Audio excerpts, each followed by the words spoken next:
Yo ho ho! What's going on, boys? We're here today to discuss, to contemplate, to argue over, to mull over, to compare, to contrast greatness. We've moved on from One Punch Man. We never read Two Punch Man. But what we have here in front of us today is Zero Punch Man. And I didn't make that up. I didn't say that. The narrator did. So here we are, reading Zero Punch Man. Time travel, Saitama learning magic, God taking his power back, Garou turning to salt like in the Bible, confirmation that Garou died, we busted Jupiter? What? Like, this chapter had a plethora of crazy moments. Things that we will remember, you discuss, compare to Goku for years on end, bro. Goku who? Goku who? But listen, I'm not the only one here who's dropping facts. I'm not the only one here who's spitting nothing but the truth. The gang is here too, man. Like the video, subscribe, and let's hear what they have to say.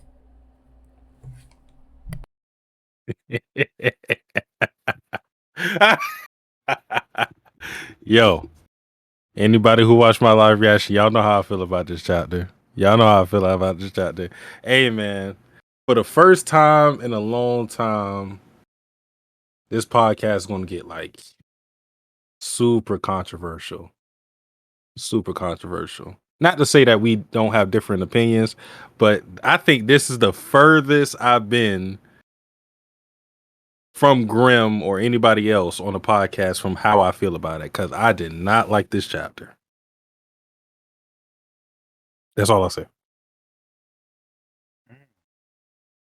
Spicy takes. I knew this was coming. But yeah, I think I'm somewhere in the middle. So a good portion of this chapter, I was like, hey, this is kind of nice. Things are breaking.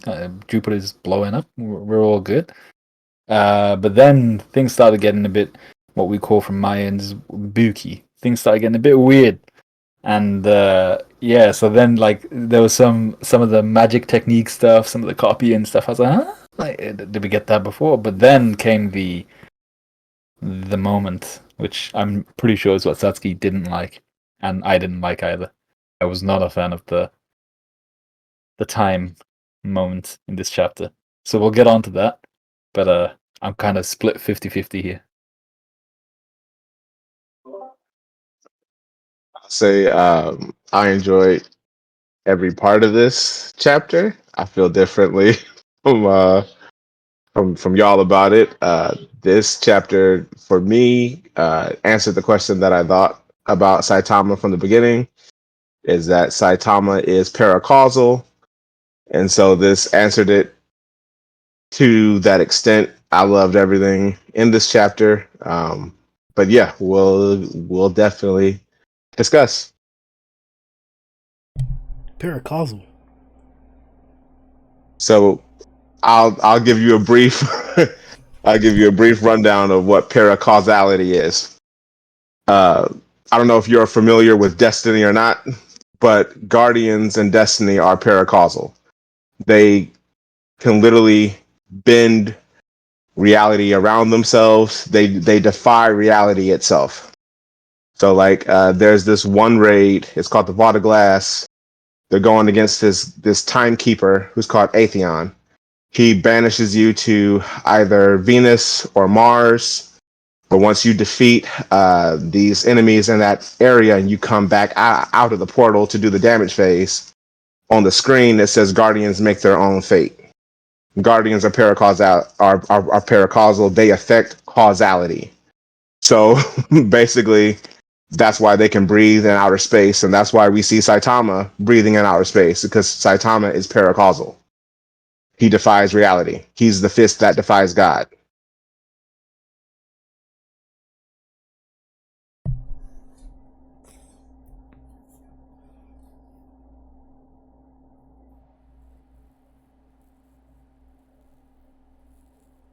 I don't I like was it. done. I was done. I don't like it. I don't like it. Solely because of that. And matter of fact, I don't like it for the same reason that Sundown doesn't like the magic that we saw in this chapter. Because that sounds like magic. And it's not, doesn't correlate to what we've seen the majority of the series. That's there's an asterisk to that statement because we don't know what we're gonna see the majority of in Yeah. this series. Yeah. I would hope that something like that isn't the case. We obviously have the instance of King, to a certain degree, having astronomical luck on a multitude of occasions. And the most or the craziest seems to be the instance with Garou. We don't know how it happened every single other time because there were multiple instances. He had this reputation since before this point.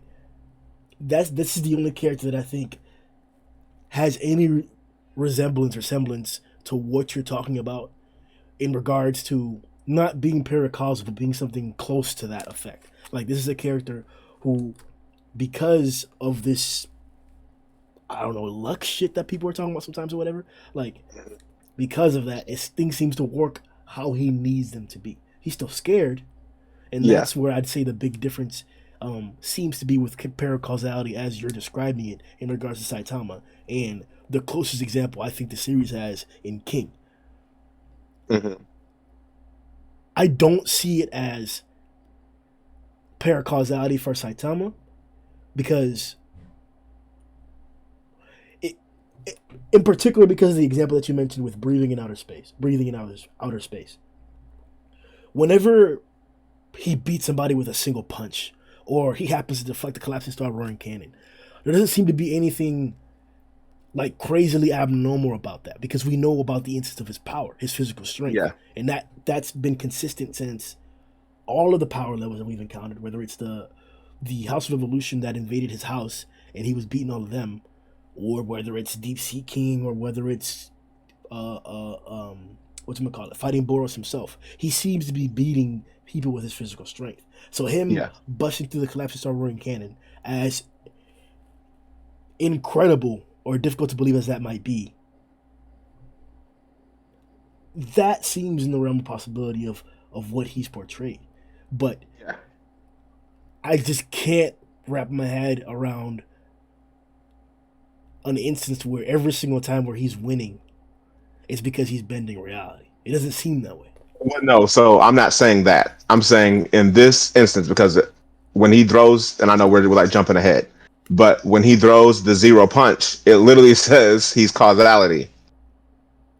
And that's why I'm saying is that because in order for a human to breathe in outer space, because we know Saitama couldn't do it before, right? Because when Boros kicked him to the moon, He held his he had to breath. hold his breath. Exactly. He had to hold his breath. When he goes to IO, he's not doing that. He's literally talking to Garou in outer space, where there's zero gravity, there's zero atmosphere, there's no oxygen, but Saitama's breathing and talking in outer space. And as I said, what sealed the deal for me was the end of the chapter where it says that he threw the zero punch, which was causality. That would mean that Saitama, in order to cause causality, you have to be paracausal. You literally affect causality. To me, I took that phrasing as a depiction or as a description of him going back in time. Like, in essence, by going back in time, he was able to accomplish this. And it seems, or it appears as, or by him doing that, the effect is that he punched him before it happened, or before Garou brought forth that ominous end. Yeah. That's how I Yeah. was interpreting it. Now, I'm not saying like this is obviously a shadowed implication. Like, it's not going to be outright told to us what you're implying if it was to be true. I don't agree with it. I don't think it is true. Of course. But Yeah. I'm not expecting it to be like, oh yeah, hey, Satama's paracausal. It would be something like a ploy or a gag that's been continuing, something like King. That's what I'm saying. Yeah. If there is somebody who's paracausal as you're describing it in the series, I would assume that either it is King, or King will reach that pinnacle or that point, or it'll be a variant of something or someone in relation to King, or coming from King, or King will be addressed in the story if somebody's actually paracausal. Sure, Yeah. Saitama has met King. Sure. I'm not telling you that this explanation doesn't have some support. I'm just saying I don't Yeah. believe in that. Yeah, no, no, and I fully agree because it is jarring for the series to have gone that far, right? But we know that with Garou getting his powers, becoming cosmic, becoming this being, obviously he got a fraction of God's power, because in this chapter he said he stole it, right? He copied the ability, if you will, of what God was trying to give him. And which, again, he can create hyper gates. And you saw Saitama kick it. You saw Saitama grab it. Like, that's ridiculous. Like, being able to grab a hyper gate. Like, come on. like all the evidence points towards Saitama being paracausal. But I do agree with you. It is jarring for the series to go that far in that direction. I totally agree with you on that point.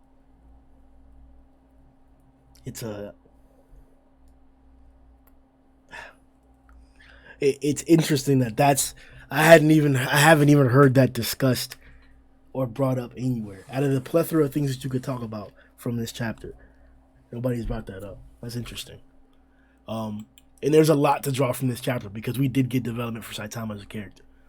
Big development, especially that conversation or that they had at the end there between Saitama and Garou, where he was like, "Aren't you just using Tadio as support?" And then Garou was like, "Is that what you're doing with Genos?" That's big right there. That's remember this story. Remember that this story is a seinen. Big. That's how big this is. I fucked with it.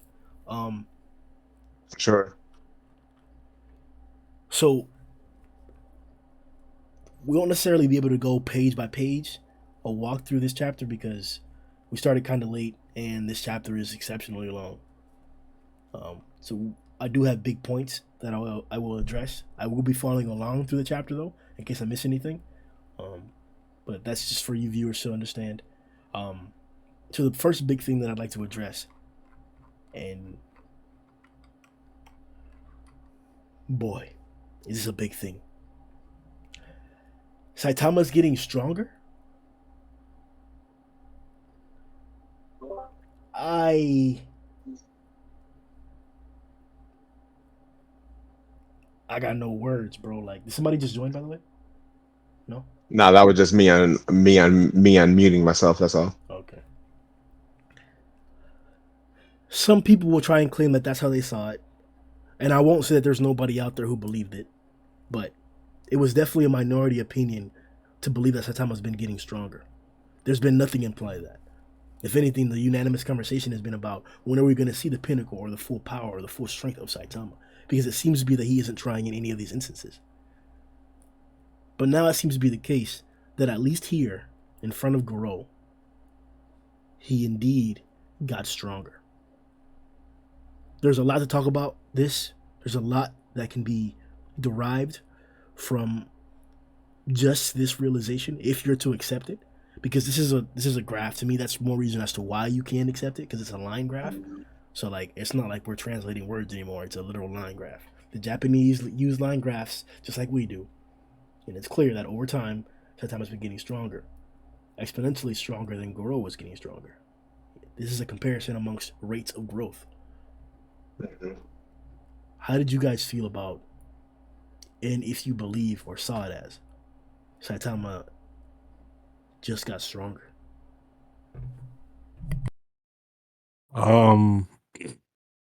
First, I don't really like this illustration of it. Like, I think it drives home the point very clearly as to like what's going on as far as Saitama getting stronger. But I don't know. It seems like out of place.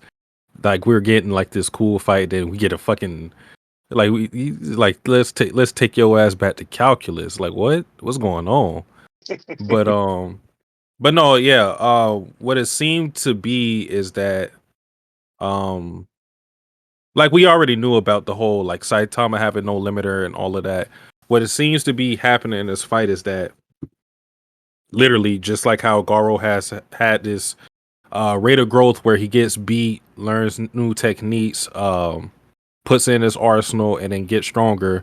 Saitama without that is getting stronger because he's fighting Garou, because he's fighting someone who was near his level.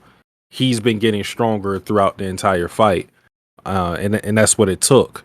So what that means is it's less of like Saitama like holding his power back, and more so that Saitama he hasn't even begun to reach that level of power.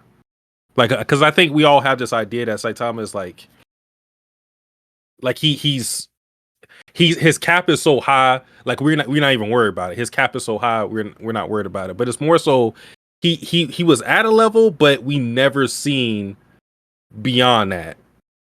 And through this fight, he was able to just go up and go up and go up and go up. So this is the highest intensity fight he's been in, and that's why we've seen the level of strength he displayed throughout the fight.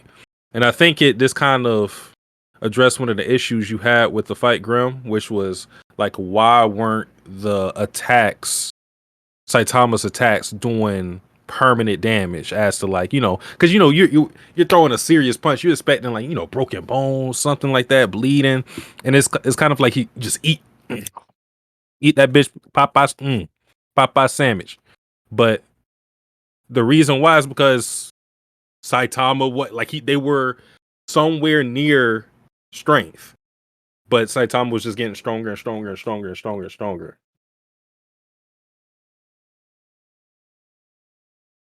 Yeah, I didn't mind it. I thought the line graph was perfectly fine. A good kind of visual representation. Besides, because I feel like showing that all in action would have taken a good few pages more, and it would have been nice to see. If we got 71 pages, it would have been nice to get to like 80, and then 9 more of those pages were just like kicking ass. That would have been pretty cool. But having a line graph just kind of representing that kind of what I think we all assumed but hadn't really seen yet, kind of what Satsuki was saying, where if someone were to come towards Saitama of equal power level, what would happen then? Would Saitama kind of just fall? But this is about Saitama. Surely he's going to grow exponentially, but how does he grow in comparison to that person?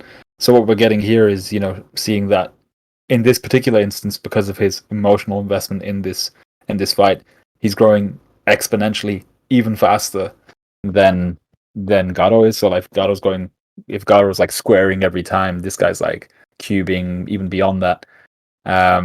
So he's just exponential on top of exponential. He's growing at a rate which is way beyond Garou, which was a good representation. I liked it, and it kind of explains why Saitama is as strong as he is. And I think there were conversations I'd seen about like having broken your limiter and having removed your limiter, which is kind of a conversation that can be had here. Saitama being the person that's removed his limiter, which I think makes sense there as well.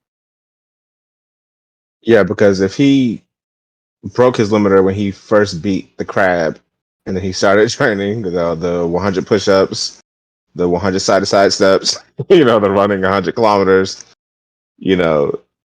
now you're saying he broke the limiter of the limiter that was that limiter, and now the limiter just keeps going up exponentially, and it's like, okay, so we never had a real grasp of how strong Saitama was to begin with, because Boro said he wasn't even trying when he used the serious punch. He was like, you weren't even trying when you did that. We see the serious punch squared, which took out looks like a galaxy or two when he and Garou clashed.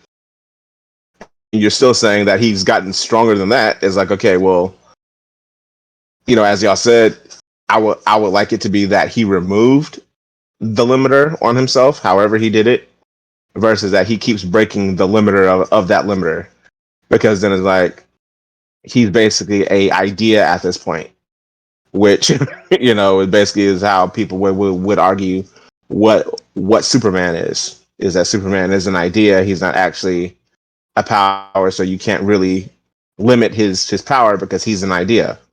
The idea just keeps getting stronger. That's what they tried to use in the death match between Superman versus Goku, right? Is that Superman is the ideal hero, he's the idea of this, so you can't actually put a limit on his strength. And so with Saitama, is like, I'm agreeing with y'all. I would like it to be that he removed the limiter rather than the limiter just keeps getting upped.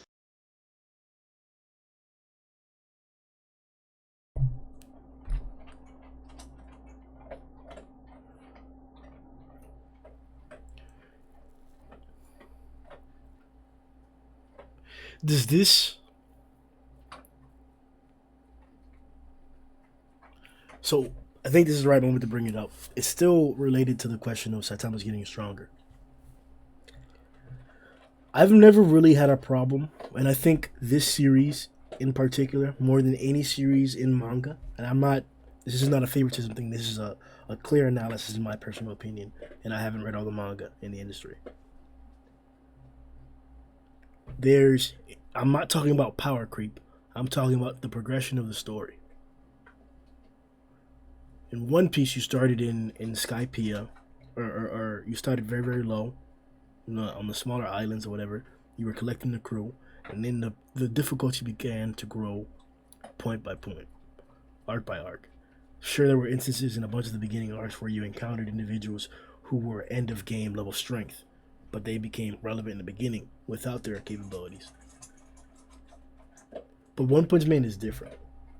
One Punch Man, we've been seeing individuals who are top tier fighting capabilities since the beginning of the story. It'll be a S class fight, C class fight, S class fight, C class fight, S class fight, C class fight. And a lot of times, the C class fights are as good as the S class fights, if not better.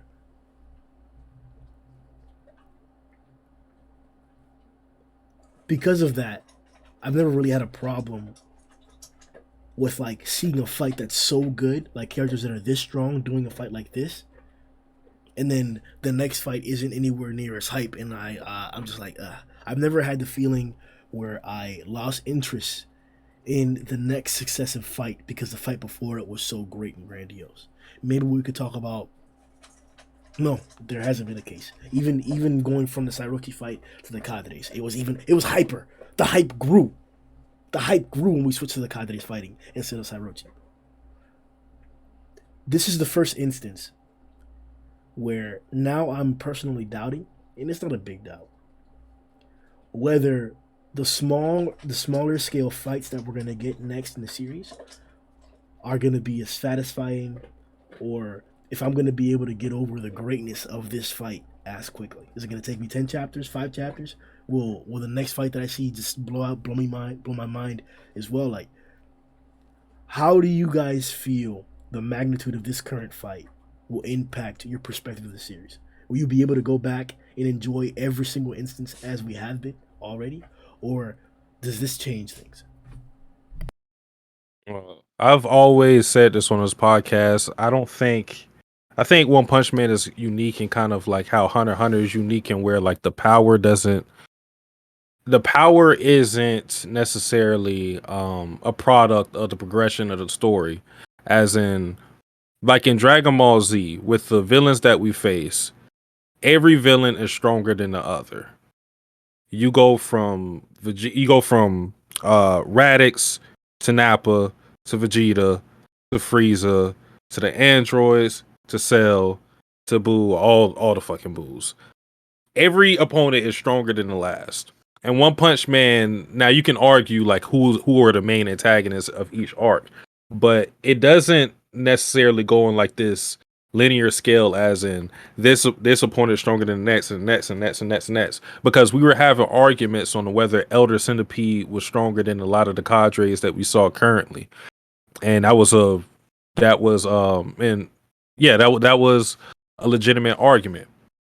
So I don't think this series is something that's going to suffer from the scale of his fights, because not only have we already seen instances where we've had big scale fights or lesser scalar fights scaled down in power after a big fight, and still had the same enjoyment, but I think One Punch Man can just make the fights good just in the narrative, and not necessarily because his opponent is strong. Now I have to pay attention. Like there are a lot of like character narratives where, like if like for example, if Flashy Flash had to fight like some ninjas or whatever because of his history, that's still going to be as hype as a lot of the stuff that we've been seeing, regardless of the level of strength. Now, the level of strength of the opponents are probably going to have to match whoever is focused on in the story. But because Saitama isn't the person that we have to hone in on every time, I think One Punch Man is going to be fine after this fight. Yeah, I agree with that. I think what a lot of manga and not manga actually, well, manga and Western media in general tend to fall prey to is this concept of linear progression for the hero. So this villain has to be worse than the next villain, or sorry, than the previous villain. So this guy has to be even more powerful. This guy has to be even more powerful, and then they kind of walk themselves into a corner where it's like, ah, shit. After Aizen, what do we do? Because after Aizen, what the hell else are you gonna do? The dude was like a perfect almost being, had the Hogyoku, all that type of crap, and you're just like, okay, what do we do after him? Oh, we get some dude who writes in a book and some shit, and it's like, well, that's not, it doesn't hit as hard, and we had that issue actually with Bleach when we had the Fullbring arc. That one didn't hit so hard, but the issue there is always around, for me, the context, and context is always king. The narrative has to set it up in such a way where the fight becomes something that the fans are invested in. And if the fans aren't invested, it doesn't really matter. Like, the fight can become flashy if it's super powerful, if there's like two beings which are like planetary devastation, all that type of stuff. It becomes flashy, but if the context isn't there, it's a boring fight. And that's the issue that a lot of mangas have. They have to get to like God level, and it's like, oh yeah, we all have to go and kill God, and you're just like, yeah, you don't really have to kill God. You can still focus on the, for instance, flashy fighting against ninjas, and make it look badass as heck, and just introduce all of his backstory, the ninja's backstory, and you'll get an awesome arc out of that. So I think, yeah, a lot of manga falls prey to that, and I think that the way around it is just have a solid narrative and set up other fights, set up other kind of progressions that people can go through.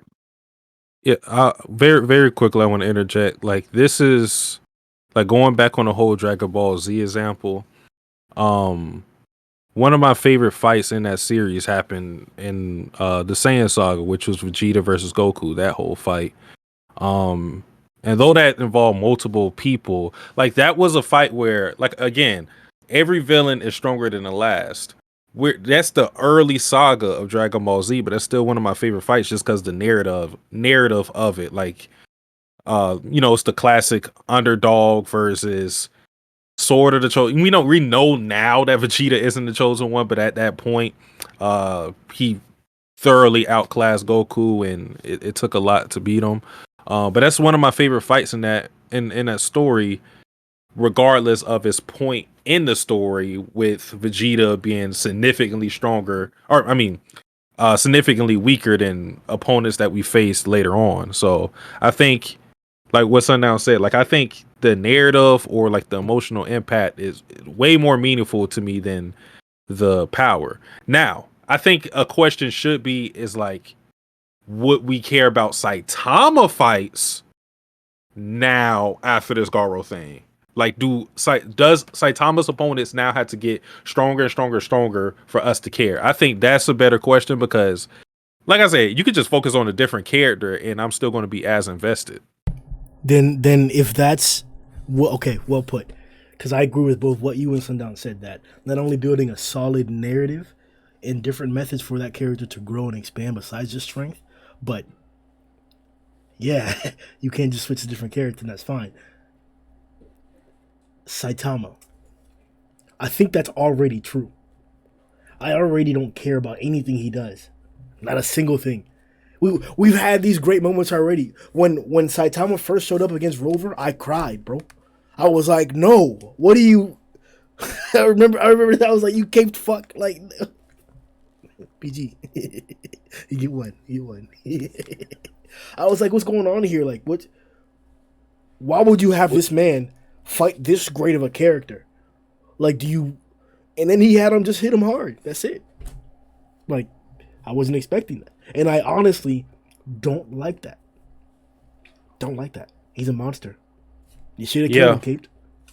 Like, I think that's fair, because, like, when you look at the fights, it's like we go from like Deep Sea King to like the Meteor to Boros to Elder Centipede to Rover to you know what I'm saying? Like, it's like the fights that were actual fights. It's like the Boros one, like, because the Rover thing is just sit down. Elder Centipede, it's still hype moment regardless, but has he technically only had 2 fights or 3 fights technically?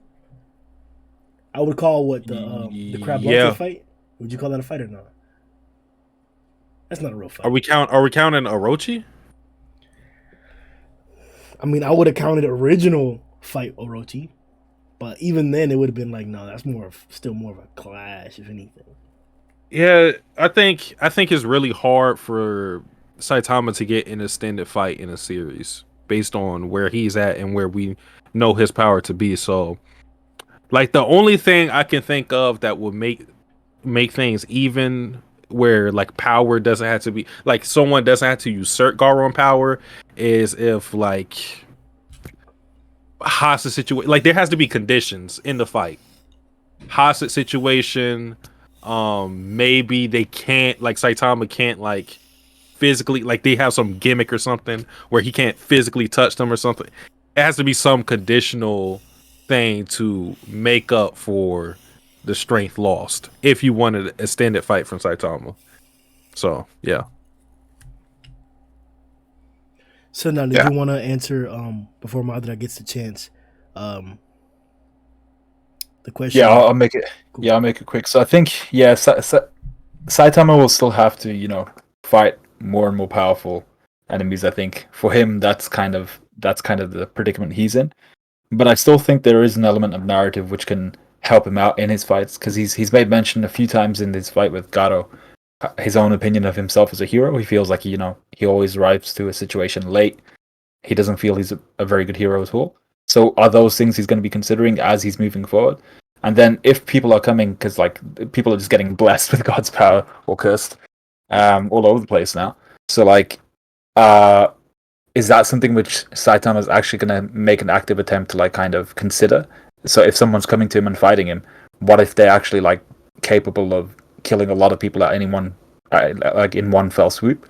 Is that something he's going to start considering and like try to mitigate a bit? Is that something he's going to introduce into his fighting style, which is if someone can destroy a whole city, maybe I got to knock them like away from the planet, because he knows, well, I'm not sure if he actually still knows whether he can do that or not, or whether he still can. But I think, yeah, there's still an element of narrative and element of growth which can be given to Saitama in his fights, which would still make them more interesting, but he has to fight someone more powerful.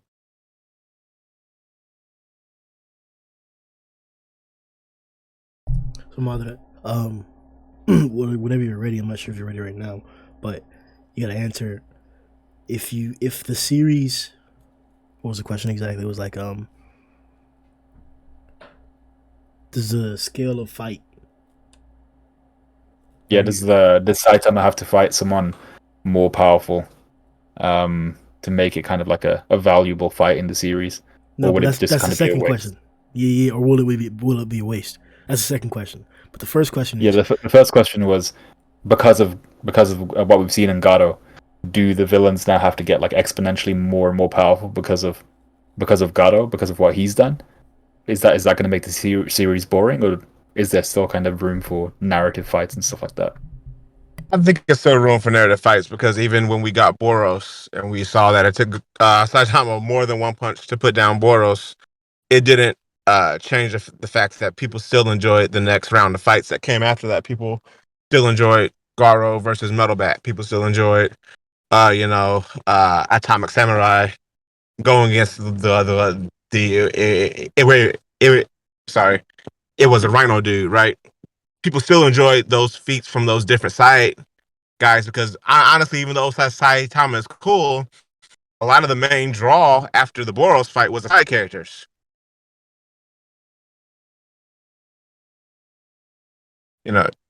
Sorry about that, man.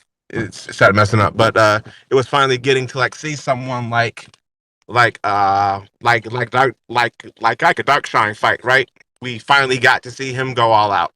We finally got to see Bang fight again, So I think those side fights are still going to be cool. In regards to Saitama, probably, but it all depends on how it's done. I think I don't think it's going to hamstring the like series unless you're like a complete meathead for like fights.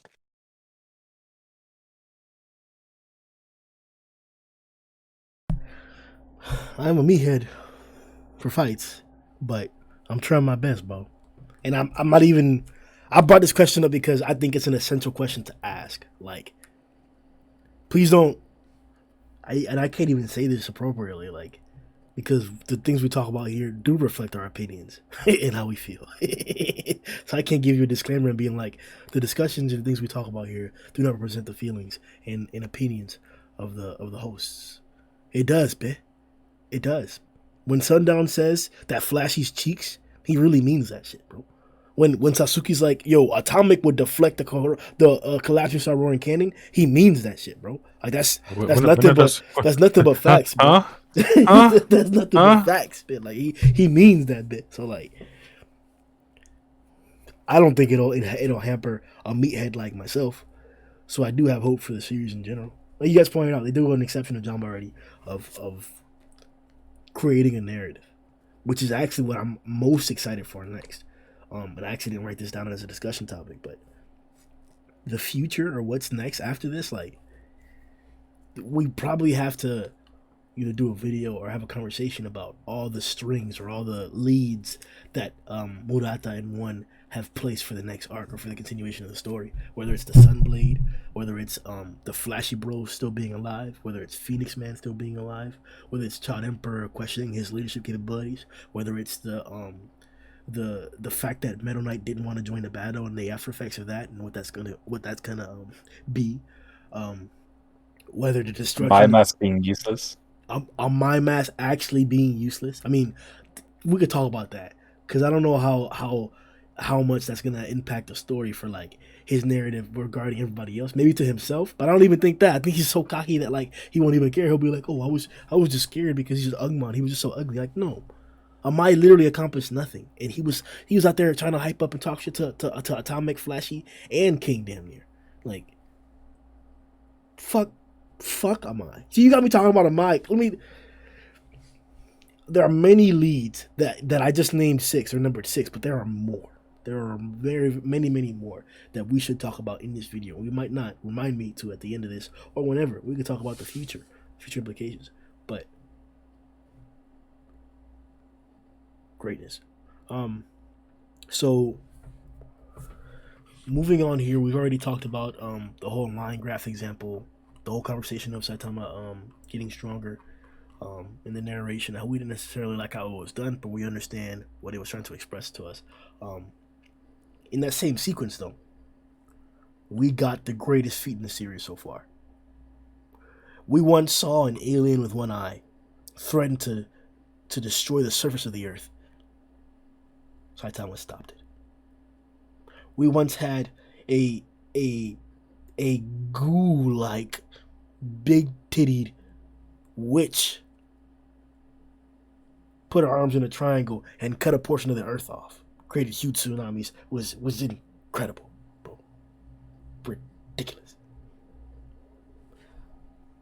Then we had some, like, being made of stars, if that's the best way to put it, just throwing nuclear bombs with every fist, bro.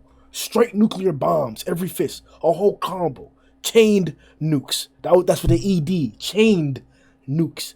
Like, what? Stop. The Russians don't even got that. Stop. And now we're here.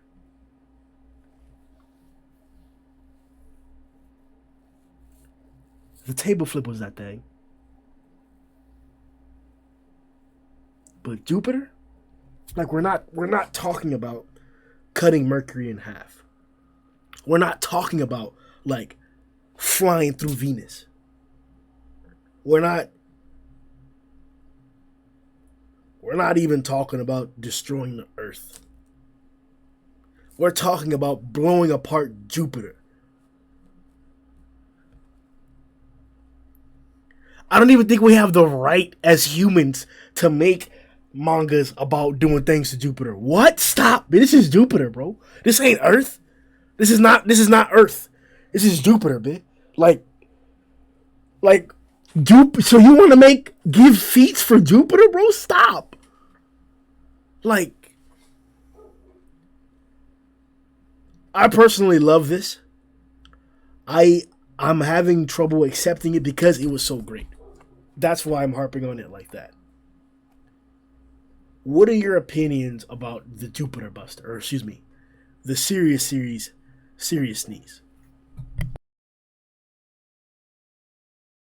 So it's a game breaking technique, as in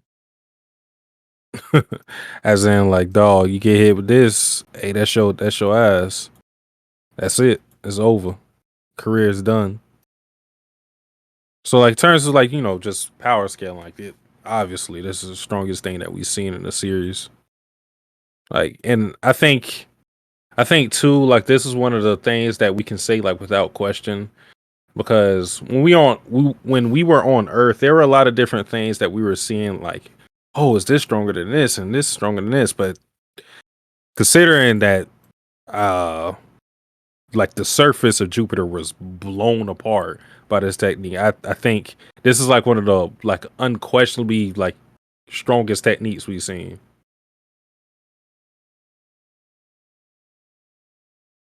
Yeah, I think there's no question at this point.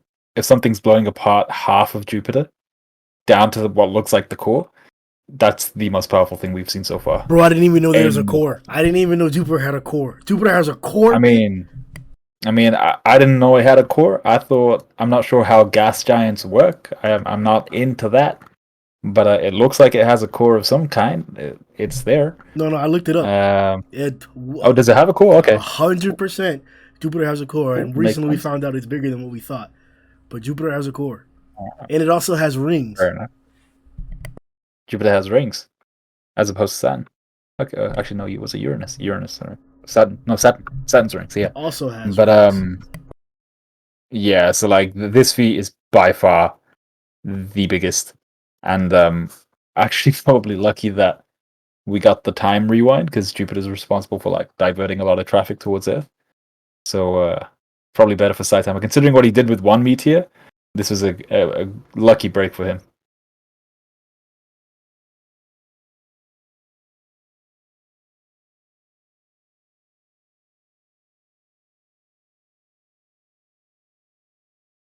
Hey, Madre, you still there? He's probably tending to his kids right now. Whenever he gets back, though, we'll ask him about how he feels about the Jupiter Buster. My bad, the serious sneeze. That's such a bad name, bro. I really don't like this table flip shit. It's clear they're just drawing it from the webcomic. Maybe a different feat, but these attacks happen in the webcomic. That's what I personally think. You guys got any opinions about the names of these attacks? Considering it's coming from Saitama, like this is all expected. Like the attack is going to be, what's the word? It's going to be like blunt about what's actually happening. Like if you see the name of the attack, you can already visualize what it's going to do. You don't know like how strong it's going to be, but you can visualize what it'll be. Like it's very literal. Yeah. I mean, I'm happy with the naming. It matches Saitama's personality, right? What he says is what he's gonna do. I mean, I was okay with the fear ugly example. That was actually hilarious. Like it'd be like forearm caving punch, and then he caved your forearms and shit. Like that I was like, yo, what's going on here? I was confused for a second. I like that, but because what does this imply? That like, what if he punches? Can he destroy all of Jupiter if he punches instead of sneezing? Like, in general, I'm uncomfortable. Yeah, at that point, you gotta assume, bro. If he punched, then Jupiter's going down, and then when you consider how many Earths fit into Jupiter, then it's just like, god damn. I'm pretty sure you could do a Google search and find out. Oh my god. Pretty sure it's in the hundreds and maybe even the thousands. Oh my god. So it just this feat is like beyond anything, way beyond anything we've ever seen. And what really kind of summed it up for me was the page right after where you see Garou's face on the right, and then in the bottom left panel where he's just like crapping bricks. He's like, "What the hell is this guy?" I was like, "Yeah, that's the type of I think reaction we were all waiting for from Garou in this one, where he realizes, shit, like what am I actually against?" And that's what we got. And I was like, "Yeah, now he knows he's screwed." He's like, "This is insane. What the hell is this monster?" Like, and then you see a man, like all the different faces that we saw of Saitama in these past few chapters, in this fight alone, like Like it doesn't. It honestly doesn't matter. Like what we really want to say. At the end of the day, this changes things. It has to change things. Like it may not be exactly how we described or how we questioned in the beginning, whether the scale of the fights is it going to be hard to come back down from. It could just be the fact that now we know there's somebody this strong on Earth now. Like we already, it's crazy, bro. I heard about the concepts of like different size infinities. Like there are different infinities, and this is an instance of that. Before this fight, I already thought Saitama was super big cock diesel with it, bro. Like power level, not even in the same atmosphere, bro. A whole different atmosphere type shit, bro. Hey, forget the roof, forget the same building, a whole different atmosphere. That's a difference in power that I thought or was expecting for there to be with Saitama. That's why I was so devastated to hear the fact that like Garou had breached that, and we were now seeing Saitama challenged by somebody. I was like, whoa, so that's how strong you were? Okay, whatever. All right. But now, that infinity has only grown more so. Once again, we're still being tricked by the same casualness of Saitama. Like, he sneezed. This wasn't an angry sneeze. Like, he didn't sneeze with all of his might because he was mad. Like, this was just a sneeze. And he did this. There's a strong assumption that he is stronger than even this. So what am I supposed to believe, bro? It's another infinity. Like, that's why I'm very uncomfortable with crazy feats like this. I always get iffy like that when series start off at street level and they end up like in space or like planetary or whatever. I'm like, this is a really big jump, bro. This is a really big fucking jump. And I'm here for it. I'm not, when I say I dislike, it's not that I don't have the strongest or the greatest expectation of one to play it off correctly. I'm reading 168 chapters of this. Come on. Like, come on. I believe in it. I'm just saying. What are you going to do, bro? You going to redraw it? You also did time travel, too. You going to redraw that? Something's getting redrawn here. This is top territory for redraws, in my opinion. Don't say that. Satsuki's waiting for it. Satsuki's waiting for it. Say that. Don't say that. You know, oh my god, the hell I suffered last year with the redraws, man. Like that was my lowest point of enjoyment with One Punch Man when we had that period of just redraw. And not to say that the stuff that we were getting wasn't good. It's just that like it completely takes you out of the moment. I think in the long run, like it'll be good for the series, but like as a person who's reading it bi-weekly, it was a painful experience. So I hope none of this stuff is getting redrawn purely for the fact that I don't want to have to relive a lot of this stuff. Because if we had to talk about it on a podcast, I probably won't even show up. I have perfect attendance with this shit, but if I had to talk about that shit, I'm probably not.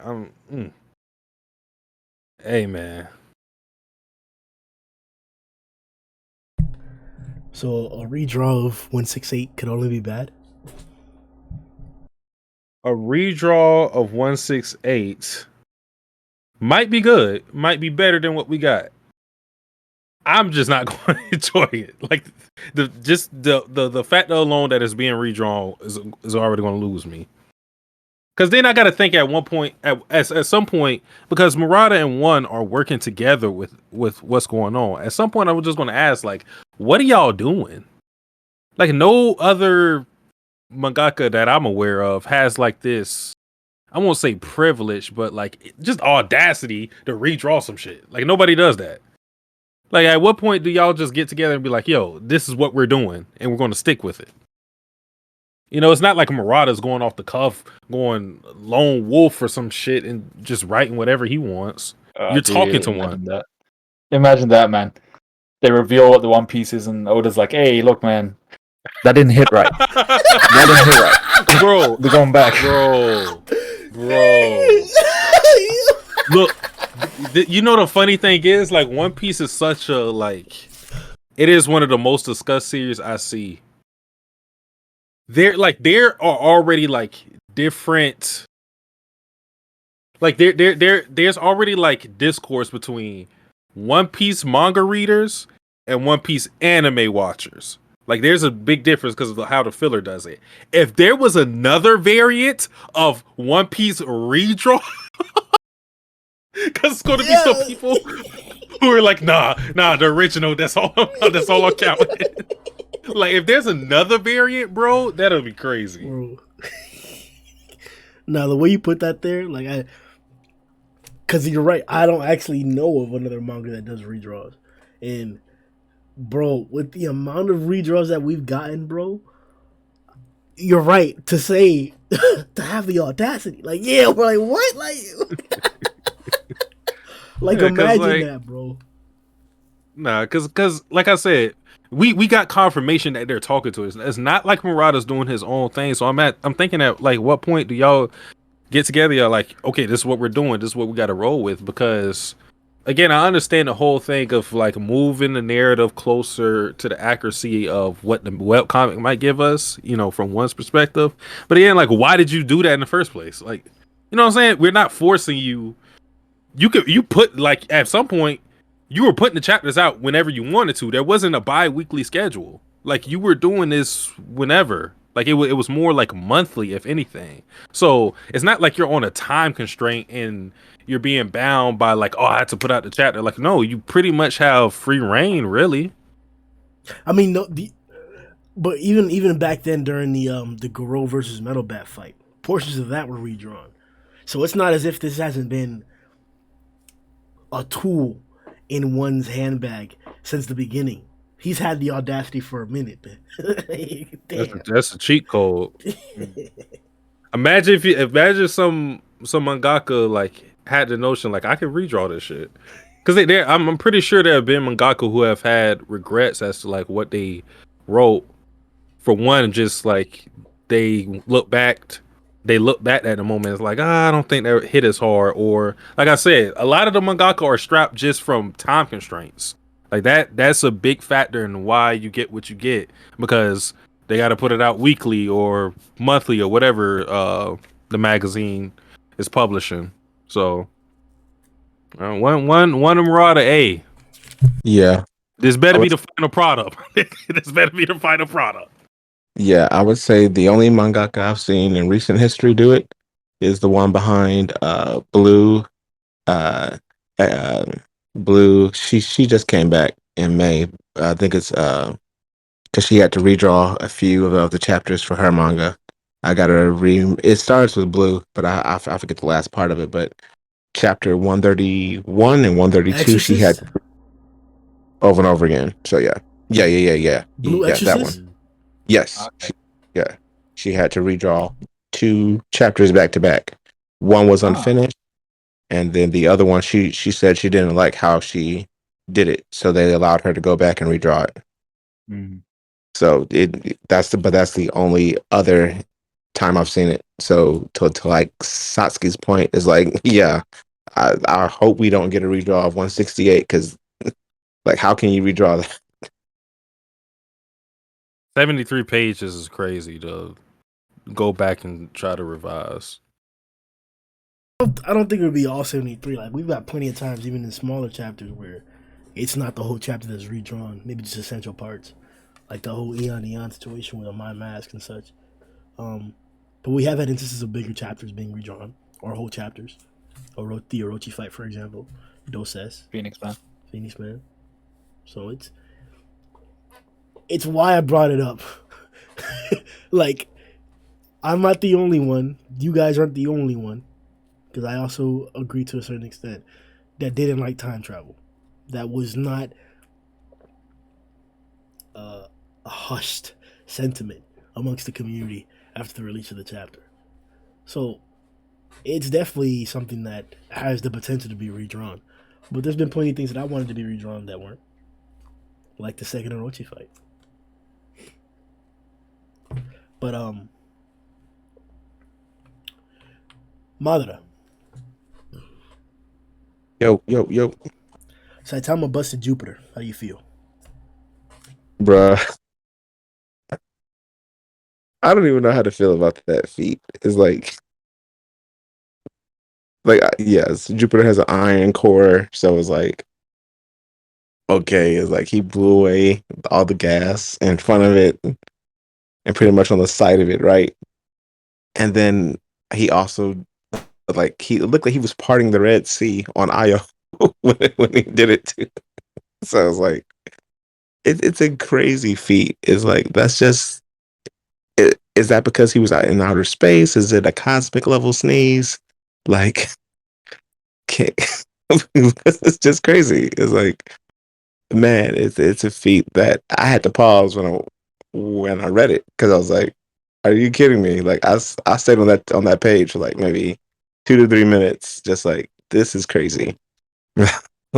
Like, I know he's getting stronger. Like, I know he's stronger than Garou, but my lord, like, this is crazy. Like, Garou, who can use nuclear powered fist, is even like, good lord. Like, that's how crazy the feat is. Like, wow. Yeah, bro. This was game changing without a doubt. Um,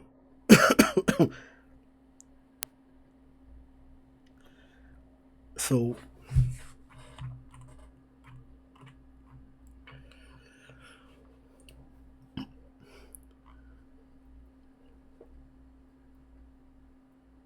a few chapters ago, Garou gave Blast a compliment. He told him, "I see why you're the number one hero." Then he talked shit immediately after, but he also copied his ability and has been using that ability to fight Caped Baldy the entire time. So we got some details about how Garou is using Blast's power, and I think it happens to correlate with how Blast may use it as well, or its limitations. According to Garou, he can make a portal to anywhere he can see. And it's crazy that he can see the Earth from this far away. It's millions of miles away. Crazy vision. But is this how like Blast's power works? Like, I think it's fair. I know we should have done it last chapter more, but with how much he spammed Blast's power to fight Saitama, like that's the part I want to keep like reiterating. Yes, we're here and we're impressed because he stole power from God to get here, but he also copied power from Blast to fight Saitama.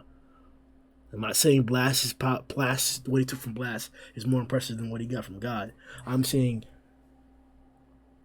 where's the hype for Blast? What do you think? How do you feel about the portrayal of Garou's usage of Blast's power? How does that reflect upon Blast in your opinion? And how do you feel about the power? Is it suitable for the series? What's going through your head? Um, it's a powerful technique to copy. This is going to sound very strange, but just like bear with me. Don't act shocked. It's one of those techniques that I think you would want to have, like, regardless. Like, it doesn't matter that Blast is strong, that he has his technique. Like, the technique itself, being able to just like go wherever you want at a moment's notice without like you actually having to move yourself, is like such a useful technique. It's kind of like how the Espers have what they have.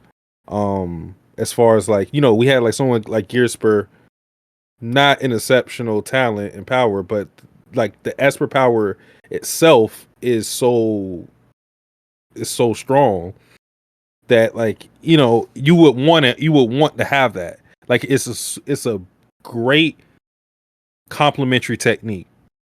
So I think that's why he was spamming it as much as he was, because like a lot of his techniques are just like, hand to hand type of stuff, but this one he can use it in conjunction with all the techniques he already has. So that's why we see it as much. But considering Blast has it with his strength, that gives you an inkling of how strong he is, and like you said, how much respect we should put on his name. But yeah, I think it's more so to do with just the technique being like the perfect peanut butter to his jelly. Yeah, I think it puts a lot of respect on Blast's name. You know, especially when you consider how he got that ability, like where did he learn it from? Did he devise it himself? I'm pretty sure he wouldn't have. Like, there's got to be somewhere where he learned this, or like some sort of contract with God, or some like. There's a million different speculations we could have as to where he got his abilities from, but all of them would be really interesting to go down. The only thing that I'm kind of slightly worried about is from what we know about Garou, he copies abilities and then he perfects them. So are we seeing kind of the most perfect version of that technique? Because if that's the case, then Blast's version of this technique will only be lesser than what we've seen from Garou so far. So that's the only downside to it, which is has Garou shown us the most perfect form of that technique that we'll ever see. And the reason why he was spamming it as well was because when he was tanking hits and getting like punched probably like tens of meters behind himself, just opening up a portal and using that as like momentum to attack Saitama was the kind of best way to approach that fight. You know, he just gives him more speed, more power behind his attacks. So it's a really creative way to use it actually. No, the dynamics in this fight were ridiculous. They merit a very slow, tedious, and attentive reread. The whole arc does, but it's in particular this fight, because you definitely want to emphasize what one was getting at the end of this fight here. But no, 100%. The just the way Blast was employing his power himself, to me that was badass, because it's not just. I don't necessarily agree with how you put it that he's perfecting these techniques. I would like some more elaboration upon that, because that would also imply that I should believe that he perfected Saitama's serious punch with that single glance. Regardless of how long it took to him, I don't think he's perfecting it to that degree, or all of the techniques he's copying are perfected. If you want to elaborate, but Blast also managed to contain and then I guess redirect or like seal away, with his boys, obviously, but this huge explosion of this clash here, and he also damn near sealed Garou away. Like, if Garou couldn't copy Blast's capabilities, he would have sealed him away. I don't know where. That motherfucker was gone. Like, Blast ain't no joke, bro. And I don't know why I'm hyping up. All right, it's because of the abilities, but the thing. Remember the things we were talking about, the leads that are gonna be employed in successive arcs, like the little storylines that are building up. That's one. That Blast was able to fight Cosmic Garou and was okay. That happened. I think it was 167 or 166.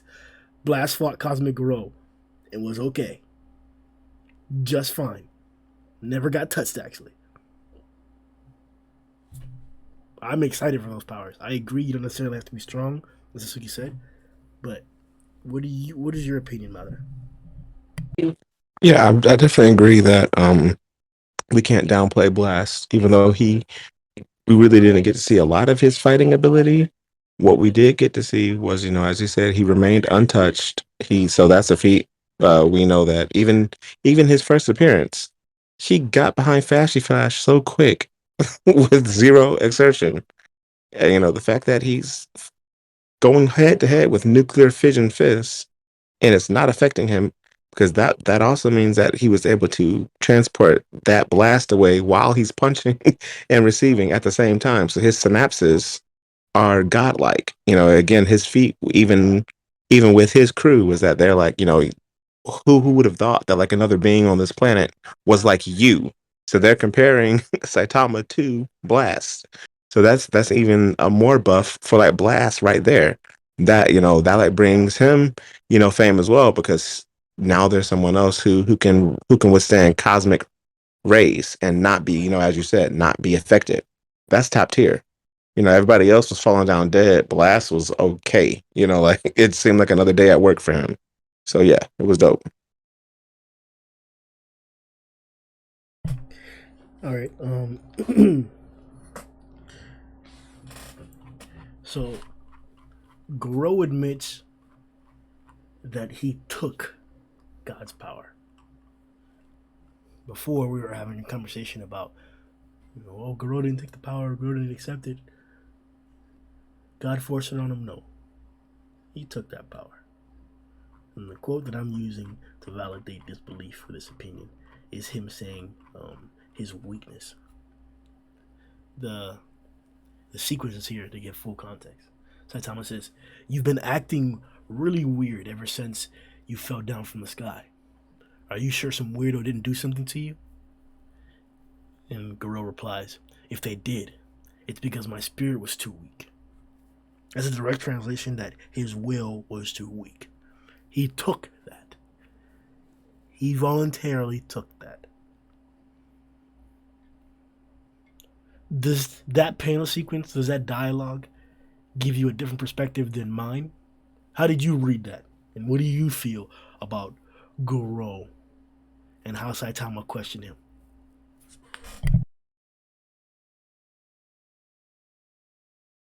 I definitely think it. I'm not gonna say I don't know because I don't know how to feel about it because at it does make me feel a little differently about his character because he took power. It's always been about him doing it on his own, and to see that he actually took help and that he took power. Because at first he said he stole it, right? But then, as you said, then he admitted that no, he took a fraction of God's power just to fight, just to try and fight Saitama. So he let his pride go. He let everything like that go and was finally honest. And so even there, that's characterization, that's character development for Garou because he's finally admitting, what he did. He's coming clean, and yes, it's only because he couldn't beat Saitama, but the even deeper development, as you said in the beginning, was because he was realizing he was holding on to Tario as well. So, did he really do it just for himself, or did he do it for like Tario? Because he felt Tario was being picked on, so he was trying to show Tario what a true fearless cosmic being was. It leads you to look deeper into his actual character, into actually his whole being, if you will.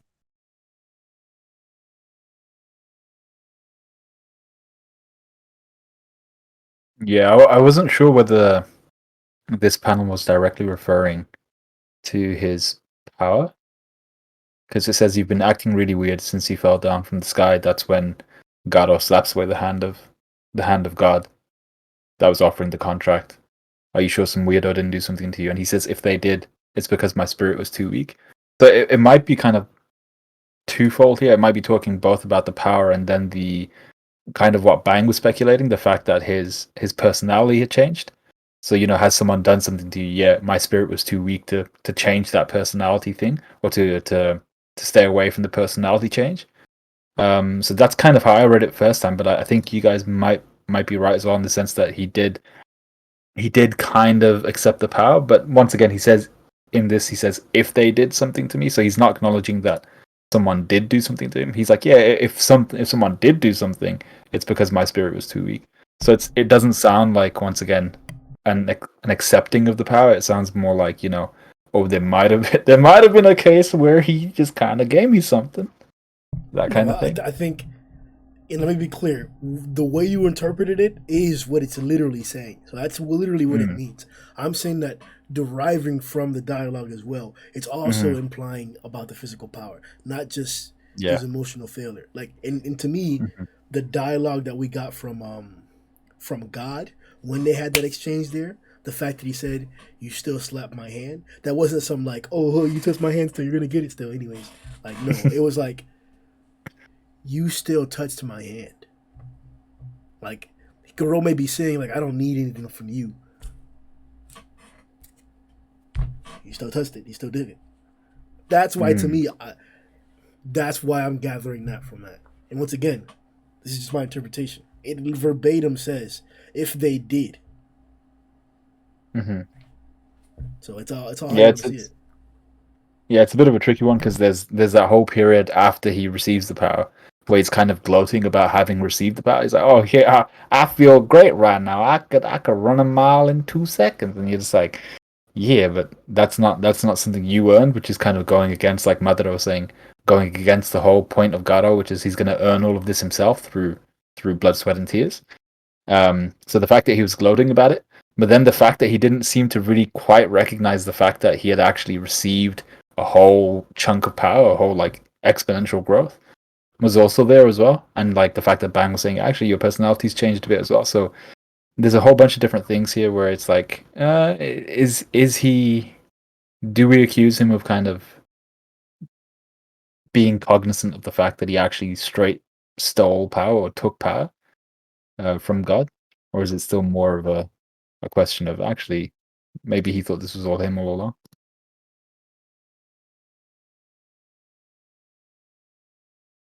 You're on mute, Satsuki. I think when it comes to this question, it just boils down to if he was conscious about taking the power, or like it was some unconscious thing within him. Either way, as he stated, like it had to be something to where his will was weak enough to accept it in the first place. I already drew the analogy between this situation and the whole Majin Vegeta situation, and if you don't remember anything that came with that, when Vegeta took the power from Babidi, he said himself to Goku, because Goku was basically taunting him, like, I didn't think you were that weak-willed to, accept, Majin power or anything like that. And Vegeta literally says, I allowed it to happen. So, regardless of him still being in control for the most part, because Babidi couldn't control him, he still let the power creep inside of him because there was a weakness in either his pride, his heart, or whatever that allowed him to basically accept a handout. So there was something in Garou, whether he was conscious of it or not, that either he had a doubt that he couldn't beat Saitama without this, or whatever the situation may be. But either way, his will wasn't as strong as he thought. Otherwise, he would have never had the power. Yeah, so either way, he kind of allowed it to come in. Yeah.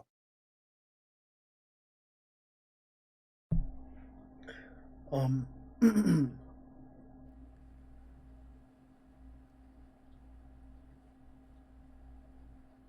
gonna read the dialogue, and then you guys just tell me what you got from it. I personally think that this sequence, this most important development of Saitama as a character, was only like I only understood it by reading the last panel, or the second to last panel.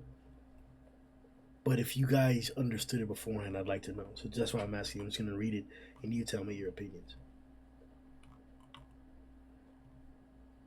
It's laughable.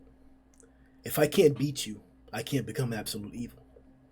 And then the hero that takes me down says I'm not cut out to be a hero. You could at least act like one. If you could have just killed me with a smug look on your face, waving around your crazy idea of justice, I could have gone out like a true evil. Like true evil. Now, the one I wanted to save first by changing the world, because of me, he's. And Saitama interrupts. You wanted to save him? You weren't just clinging to him for support? Garou replies, clinging? Me? What would you... And then he sees Saitama grasping Genos' core. And he questions to himself, is that what you're doing? There's no way a person with that kind of power can keep in the right mind. That's what I've drawn from it. That his power has a huge burden on him, and he's relying on someone like Genos to keep him grounded, to keep him sane. But is there more to this? How did you guys think this when you read it?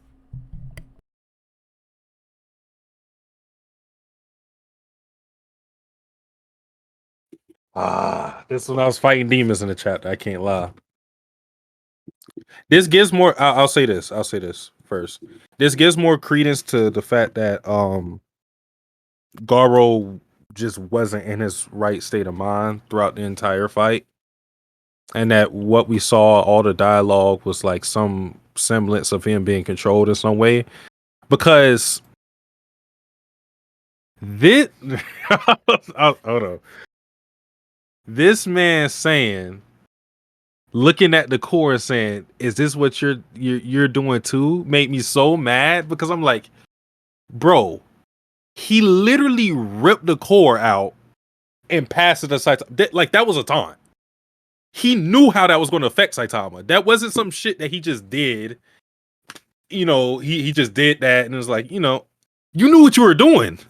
You clearly knew the emotional impact this was going to have on Saitama. So for you to be like, oh, like, you know, I'm trying to say Tara, you're trying to say Jen. Done. Yes, bro. Like that's why I said this gives more credence into like him being controlled throughout that fight. I disagree with that. I gotta cut you off right there because I disagree with that. I don't want you to respond. I think this is explaining that just as much as Genos depends on Garou, or excuse me, as Genos depends on Saitama, that Saitama depends on Genos as much, if not more. Do you disagree? But that's what I'm saying. I'm saying what I'm saying is what you're saying, like the whole support thing. I'm coming from the perspective of like just how much they care for their respective person, with how much Garou cares for Tario, obviously, how much Saitama cares for Genos. Like him ripping out the core and passing to Saitama the way it did, the way it was illustrated, was a moment of like, yeah, I did that to your boy. What you about to do? So if he knew the emotional impact to Saitama when all of this is going down, he's on the floor crying, saying about, you know, talking about like how they kind of relate to one another with them having the same circumstance of someone they care about as well. I'm looking at it like, bro, I don't give a like, bro, you no. After what you just did, I'm not going for it. But that's why I said the only way I could really kind of dismiss that is if I'm thinking Genos wasn't Genos when he did that. See, as Satsuki was kind of going through it, it was kind of changing my opinion on it a bit as well, because he is right in the sense of Genos was literally murked on the spot for that emotional play that Garou wanted to make. He knew that, like, you know, this is your boy. I'm gonna do to him the last thing that you would want me to do to him, which would then push you over the edge. Like, this is the thing that'll push you. And to kind of that quote that Garou says, what does he say? He says, like, is this what you're doing too? Is that what you're doing too? Suggesting that, you know, Tario is to him what Genos is to Saitama. I don't even think there's really the same relationship, because the whole thing has been Garou slowly pushing himself further away from Tario. Tario being his kind of grounding to humanity, keeping him bound to humanity. But the thing that we've been seeing from Garou has been the escalation in his monsterification. He's been slowly becoming more and more of a monster, so he's been distancing from Tario. Whereas the thing with Genos has been that he's been successful in that, where Saitama has this immense amount of power, and he hasn't lost himself into like in this kind of loneliness of being that powerful because Genos is there. So he gets to see like Genos fighting, Genos getting his ass clapped, turned to modern art and stuff like that, and he gets that companionship. So Genos has kind of been like, not saying that Saitama would go through monsterification, but he's kind of been like the successful version of Tario. So for Garou to say, you know, is that what you're doing too, is kind of weird, because that's the opposite of what Garou's doing. Garou wasn't really relying on Tario to stay human. Garou was trying his best to become a monster, and Tario was trying to kind of just hold Garou down, hoping that he wouldn't become a monster, hoping that he wouldn't become evil. That's kind of what Tario was hoping for. So I feel like even in Garou's kind of epiphany here, he's not really caught onto the relationship the right way. See, I would. I'm trying to differentiate between the idea that you and Satsuki just spelled out. I'm trying to say that when Garou ripped out Genos' heart, and the author one and Garou were clearly trying to get Saitama angered, to get that emotional play out, that was not the hard hit. The hard hit was that it's not the hard hit wasn't that Saitama is very cares about Genos a lot and he doesn't want him to die or anything like that. He's not mad about that. The hard hit is that Saitama depends on Genos, and now he does not have that. That's what I'm pointing out. That not only is Saitama's only support structure now gone and dead, but yes, it was also his best friend, and yes, he's sad about that. But there's a Jupiter busting monster on Earth that just lost the only way to control himself. And maybe that's too far to say the only way to control himself. That's wrong to say. I'm not implying that Saitama can get out of control. I'm just saying that this phrase here, there's no way a person with that kind of power can keep in the right mind. He no longer has that guard to keep him in the right mind. Now he does because of this time travel thing. But that's what I wanted to point out. I agree that the whole play of Garou ripping the heart out was for this.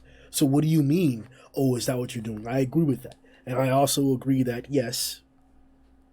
I forgot Sundown's point. Yeah. You know though, you heard that bitch. Yeah. Well, he said I agree with that bitch too though. Yeah. So like, that's what I'm trying to point out. That's what I'm trying to separate between the two ideas. That like, I agree about those two things, but also, to me, this is why it hit so hard because Saitama was in need of Genos, and now he's gone. How do you feel about this conversation so far, Madara? I mean, I agree. I agree with you, Grim, and I also see where Sundown and Satsuki are coming from.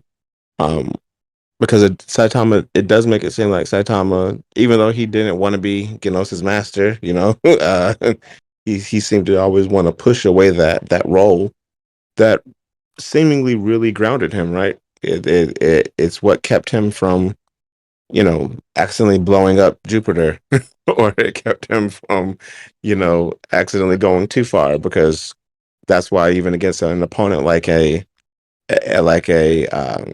trying to figure out an opponent to where he just went ahead and used his serious. Oh, Centipede, right? He just immediately went to serious punch against Centipede. Why? Because it was an open field. Nobody else was around. The only one there was King, but he was in front of him. So, okay, he jumped right to it. But every other opponent, he's kind of taken his time, even against Garou, like because he promised Tario, he didn't immediately jump to, okay, serious mode, serious. He was still regularly throwing normal punches, normal consecutive punches, and it wasn't until he threw the core to Saitama that Saitama was like, okay, gloves are off.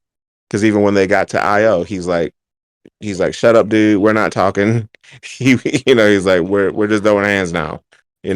All that talk is over. To where the point to where even in this last chapter, he copied Garou's hand chop, the same chop Garou used to destroy Centipede. He copied it. He hit him right on the head with it. He was beating him at his own game. He stooped, if you will, down to Garou's level to get through to him that, look, dude, like I'm above you and I'm still holding back because of what Tario wanted me to do. But as y'all are pointing out though, that could be because he also has Genos' core, right? So it's definitely a dichotomy. It's either one way or the other, or it could be both, but not at the same time. It is weird because I definitely agree with what Grim was saying, but then I see y'all's points too, and it all makes sense in its own way.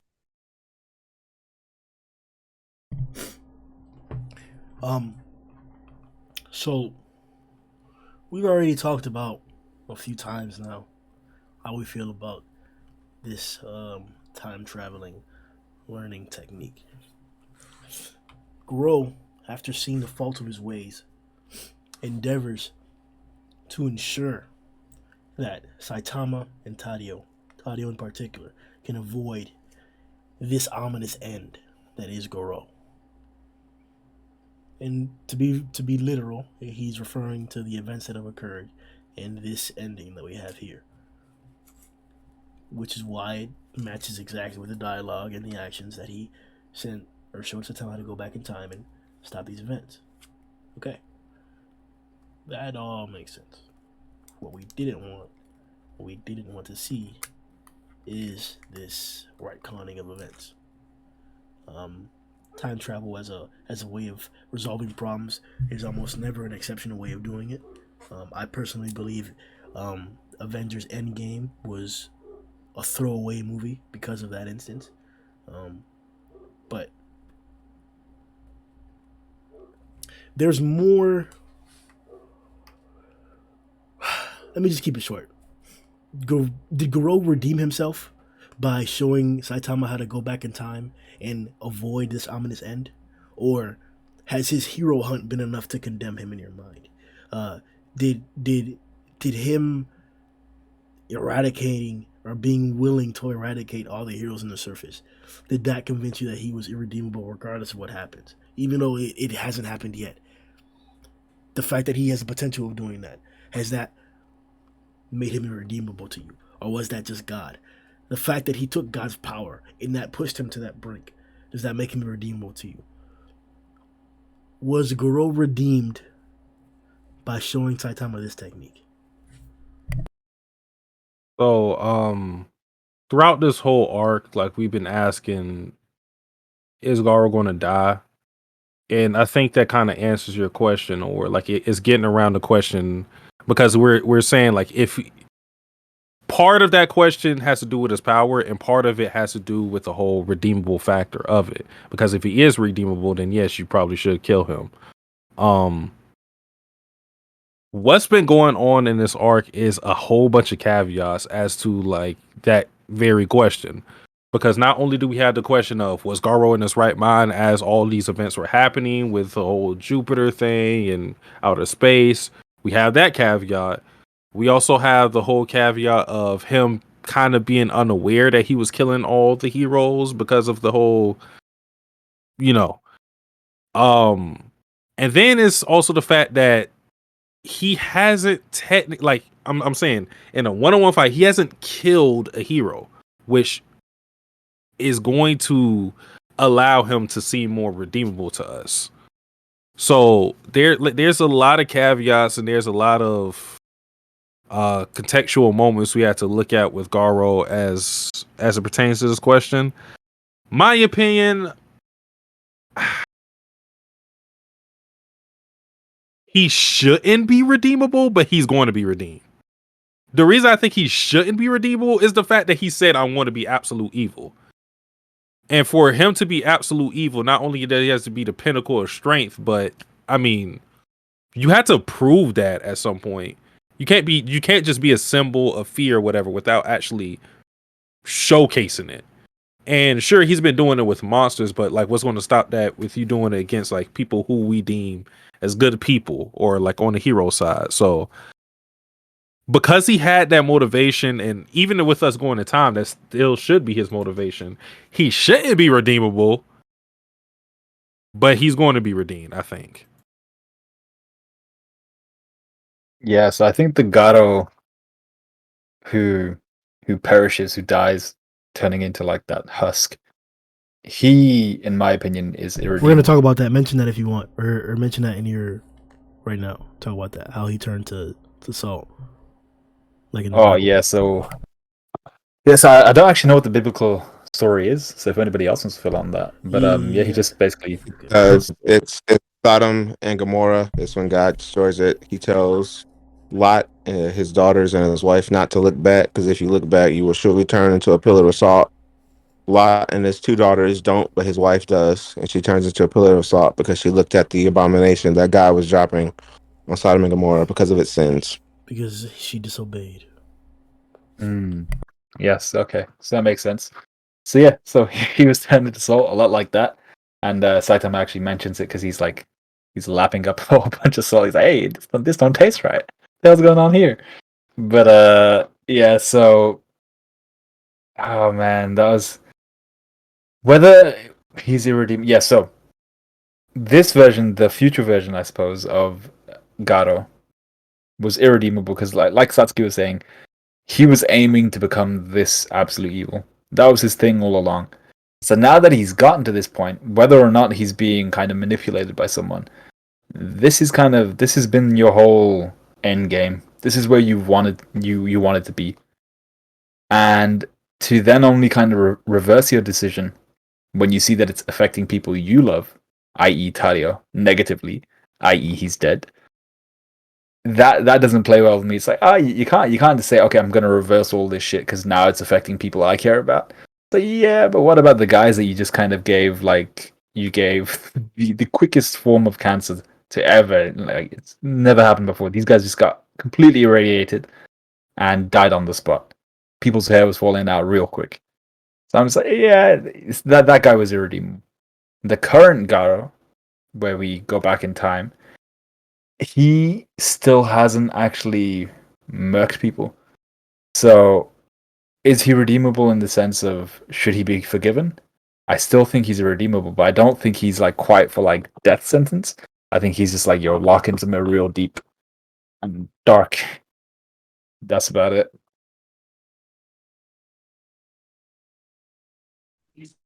Yeah, I don't think he's irredeemable. I think that it's kind of like, okay, so since he went back in time, is the one who was trying to become Cosmic Fear actually the one who's not redeemable versus the one who realized what he did wrong but perished already? That's the dichotomy it kind of sets up, because since he lost the power as soon as he gained it because Saitama went back in time, now it seemingly defeats.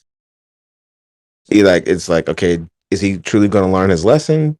You know, how is he going to come to terms with that he was stopped before he actually achieved his dream?